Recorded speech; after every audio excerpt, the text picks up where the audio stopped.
Hanumanthu hair cut ಮಾಡಿಸ್ಕೊಂಡ್ಮೇಲೆ ತುಂಬಾನೇ ಚೆನ್ನಾಗಿ ಕಾಣಿಸ್ತಾ ಇದ್ದು ಬಹಳಷ್ಟು ಜನ ಕೂಡ ಖುಷಿಯನ್ನ ವ್ಯಕ್ತಪಡಿಸಿದ್ದಾರೆ, ಮೆಚ್ಚುಗೆನ ವ್ಯಕ್ತಪಡಿಸಿದ್ದಾರೆ. ಯಾಕೆಂದ್ರೆ ಹನುಮಂತು ತುಂಬಾನೇ ಕೂದಲು ಜಾಸ್ತಿ ಏರ್ಸನ್ನ ಬಿಟ್ಟಿರ್ತಾರೆ. ಸೊ ಈಗ ಆಫ್ಟರ್ ಏರ್ ಕಟ್ ಅಂತ ನೋಡಿದ್ರೆ ತುಂಬಾನೇ ಒಂದು ಡೀಸೆಂಟ್ ಲುಕ್ ನಲ್ಲಿ ಕಾಣಿಸ್ತಾ ಇದ್ದಾರೆ. ಒಂದು ಚೆನ್ನಾಗಿ ಶೇಪ್ ಎಲ್ಲವನ್ನು ಕೂಡ ಕೊಟ್ಟಿದ್ದಾರೆ. ಅವರೇ ಬೇಕು ಅಂತಾನೆ ಕೇಳಿ ಈ ರೀತಿ ಮಾಡಿಸ್ಕೊಂಡು ಇದೇ ರೀತಿ ಒಂದು ಸ್ಟೈಲ್ ಇರಲಿ, ಜಾಸ್ತಿ ಏರ್ ಕಟ್ ಮಾಡೋದು ಬೇಡ, ನನಗೆ ಶಾರ್ಟ್ ಏನು ಬೇಡ, ನನಗೆ ಮುಂದೆ ಕೂದಲು ಈ ತರ ಬಾಚ್ಕೋಬೇಕು ಆ ರೀತಿ ಎಲ್ಲ ಹೇಳ್ತಾರಲ್ಲ. ಸೊ ಅದೇ ರೀತಿಯೇ ಅವರು ಕೂಡ ಕಟಿಂಗ್ ಮಾಡೋರು ಬರ್ತಾರೆ. ಯಾಕಂದ್ರೆ ಗ್ರ್ಯಾಂಡ್ ಫಿನಾಲೆ ತುಂಬಾ ಚೆನ್ನಾಗಿ ಮಿಂಚಬೇಕಾಗುತ್ತೆ. ಸೊ ಅಶ್ವಿನಿ ಮೇಡಮ್ ಕೂಡ ನೋಡಿ ತುಂಬಾನೇ ಖುಷಿ ಪಟ್ಟಿದ್ದಾರೆ, ಸೂಪರ್ ಆಗಿ ಕಾಣಿಸ್ತಾ ಇದ್ದಾರೆ ಹನುಮಂತು.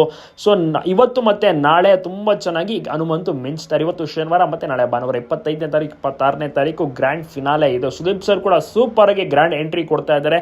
ಬಹಳಷ್ಟು ಜನರಿಗೂ ಕೂಡ ಇಷ್ಟವಾಗುತ್ತದೆ, ಎಲ್ಲರೂ ಕೂಡ ಮೆಚ್ಕೊಂಡಿದ್ದಾರೆ. ಇನ್ನು ಹನುಮಂತನ ಏರ್ ಕಟ್ ಹೇಗಿದೆ ತಪ್ಪದೆ ಕಮೆಂಟ್ ಮಾಡಿ. ವೀಕ್ಷಕರೊಂದು ತುಂಬಾನೇ ಓಟ್ಸ್ ಗಳನ್ನ ಮಾಡಿದ್ದು ಹನುಮಂತನನ್ನ ಗೆಲ್ಲಿಸಬೇಕು ಅಂತ ತುಂಬಾನೇ ಪ್ರಯತ್ನ ಪಟ್ಟಿದ್ದಾರೆ. ನಿಜಕ್ಕೂ ಕೂಡ ಇದು ವರ್ಕೌಟ್ ಆಗುತ್ತಾ?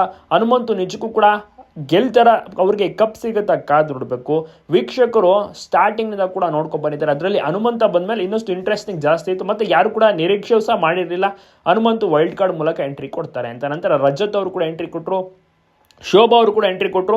ಅದರಲ್ಲಿ ಶೋಭಾ ಔಟ್ ಆಗ್ತಾರೆ, ರಜತ್ ಮತ್ತೆ ಹನುಮಂತ ಫೈನಲ್ಗೆ ಬಂದಿದ್ದಾರೆ. ಸೊ ಇಬ್ಬರ ನಡುವೆ ಒಳ್ಳೆ ಟಕ್ಕರ್ ಕೂಡ ಇದೆ, ತ್ರಿವಿಕ್ರಮ್ ಅವರ ನಡುವೆ ಕೂಡ ಇದೆ. ನೋಡೋಣ ನಿಜಕ್ಕೂ ಕೂಡ ಏನಾಗುತ್ತೆ, ರಿಯಲ್ ವಿನ್ನರ್ ಯಾರಾಗ್ತಾರೆ, ಮತ್ತೆ ಓಟ್ಸ್ಗಳು ಎಷ್ಟು ಬಂದಿರ್ಬೋದು, ಸುದೀಪ್ ಸರ್ ಏನಂತಾರೆ, ಏನು ಮಾತನಾಡ್ತಾರೆ, ಇವತ್ತು ಯಾವ ರೀತಿ ಇರುತ್ತೆ ಡ್ಯಾನ್ಸ್ ಎಲ್ಲವೂ